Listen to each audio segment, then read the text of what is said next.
السلام علیکم لسنرز، آج میں ناول ریڈ کرنے جا رہی ہوں، وہ ہے حاصل عزیز، جو کہ تحریر ہے وجیہہ محمود کی۔ چلیے شروع کرتے ہیں اس کی قسط نمبر 12۔ وہ اس وقت اپنے کمرے میں بیڈ پر نیم دراز تھی، کانوں میں ہینڈ فری لگائے وہ آنکھیں بند کیے مزے سے گانے سن رہی تھی۔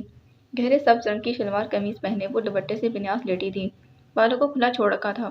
اس بار ابرو کمرے میں داخل ہوئے تو محسوس نہ کر پائی، جبکہ دوسری جانب وہ دونوں ایک دوسرے کی جانب دیکھتے مسکرائی تھیں۔ اصبا نے آگے بڑھتے موبائل پر چلتے گانے کو روک دیا تھا۔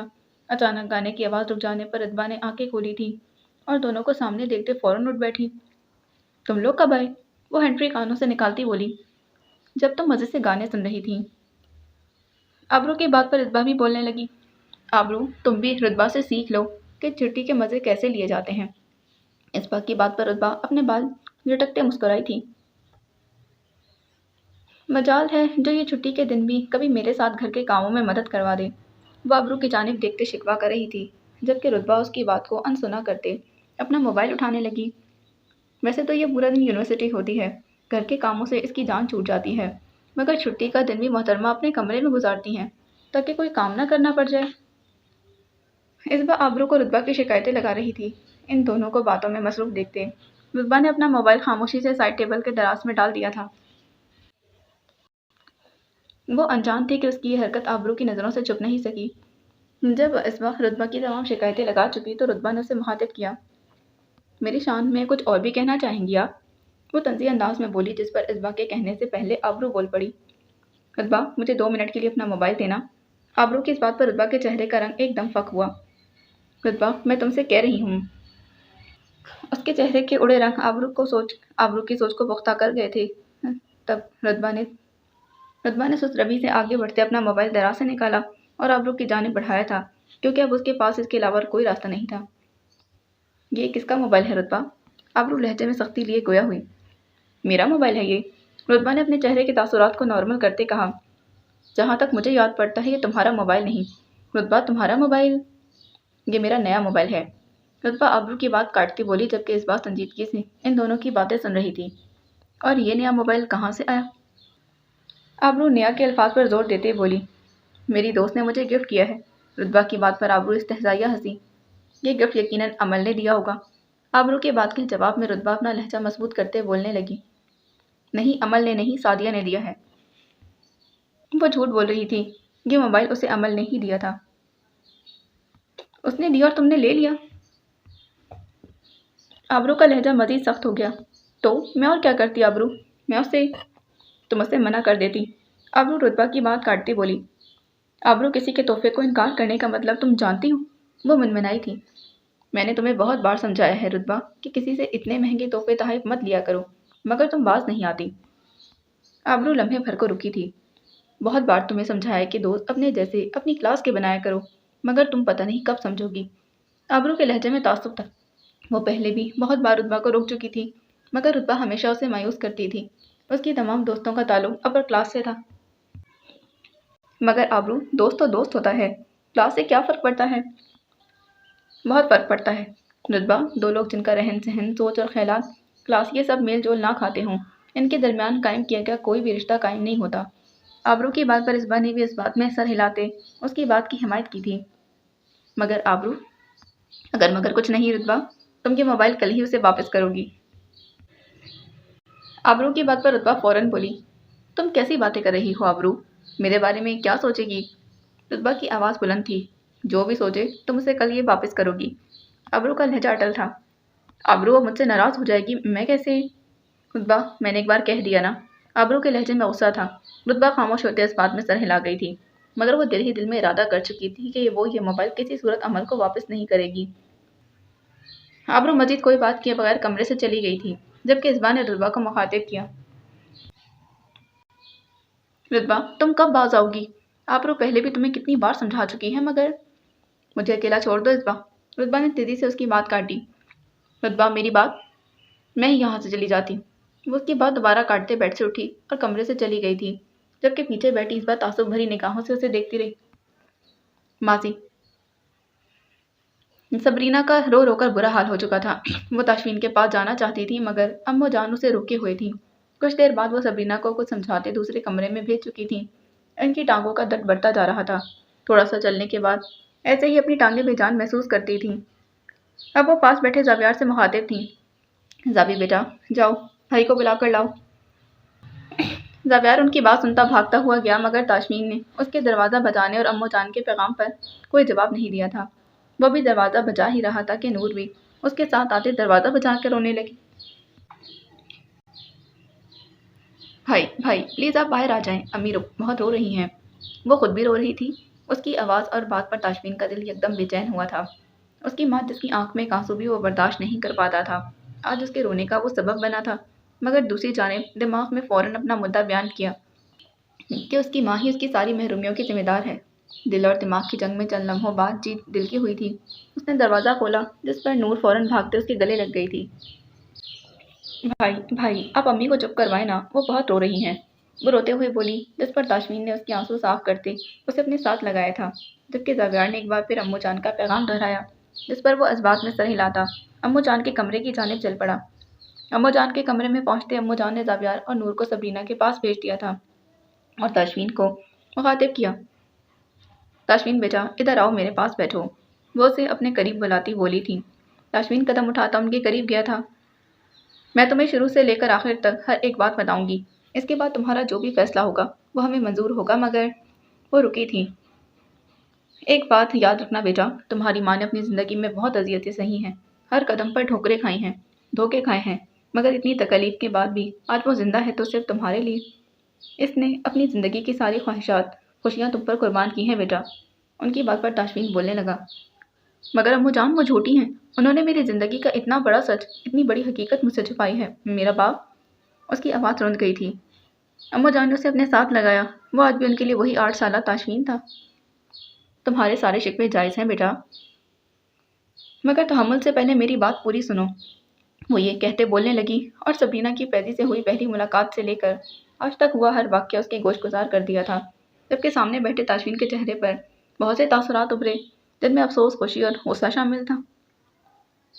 اب فیصلہ تمہارا ہے تاشمین کہ تم اپنی ماں کو اذیت دینا چاہتے ہو، جیسے اسے تمہارے باپ اور زمانے نے دی ہے، یا اس کے گلے لگتے اس کے سارے دکھ خود میں سمیٹ لینا چاہتے ہو۔ ان کی بات پر تاشمین نے اپنی سرخوتی آنکھیں اٹھاتے ان کی جانب دیکھا تھا۔ امی کہاں ہیں؟ اس کی بات پر امو جان مسکرائیں۔ انہیں معلوم تھا تاشمین کے سینے میں دھڑکتا دل بہت نرم ہے، وہ زیادہ دیر کسی سے بھی ناراض نہیں رہ سکتا، جبکہ اب تو مقابل اس کی ماں تھی۔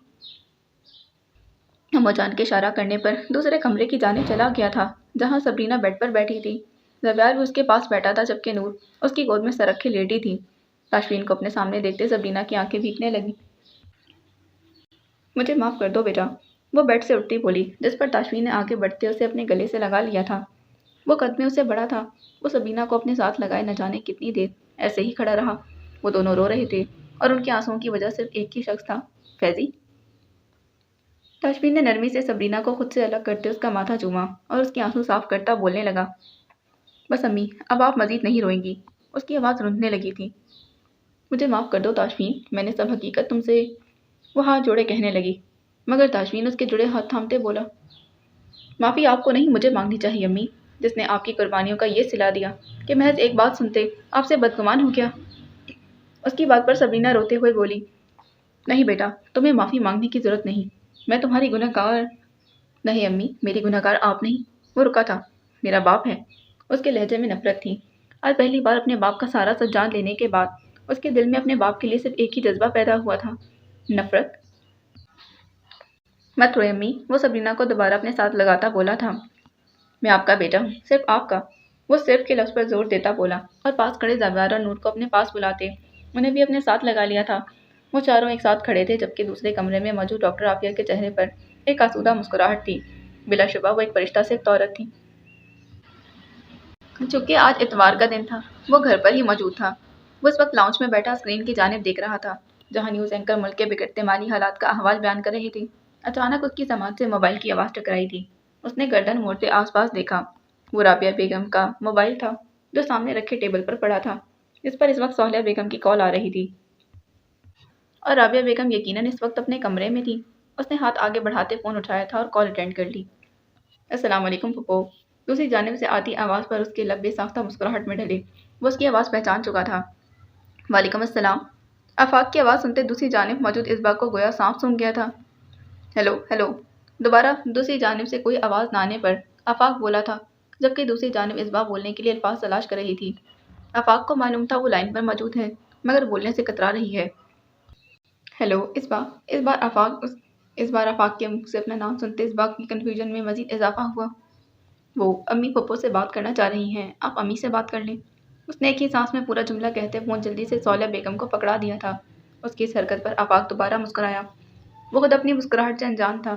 صالح بیگم سے کچھ لمحے بات کرتے وہ قدم اٹھاتا رابعہ بیگم کے کمرے کی جانب چلا گیا اور انہیں فون پکڑاتے واپس آ گیا تھا۔ اسے بھی لاؤنج میں بیٹھے کچھ منٹ گزرے کہ رابعہ بیگم اس کے پاس آ بیٹھی۔ یہ تم چھٹی والے دن بھی کن کاموں میں مصروف رہتے ہو آفاق؟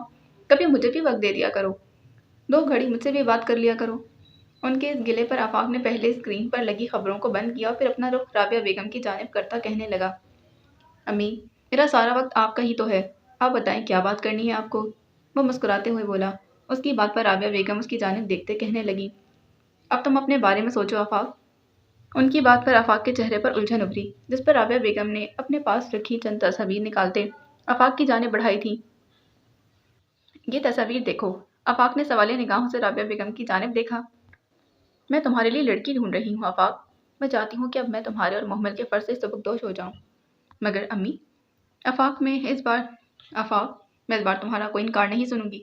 یہ تصاویر دیکھ لو اور مجھے بتاؤ کہ تمہیں ان میں سے کون سی لڑکی پسند ہے۔ وہ تصاویر اس کے ہاتھ میں پکڑاتی بولی، جس پر آفاق نے ایک سرسری نگاہ ان تصاویر پر ڈالی، انہیں واپس رابعہ بیگم کی جانب بڑھا دیا۔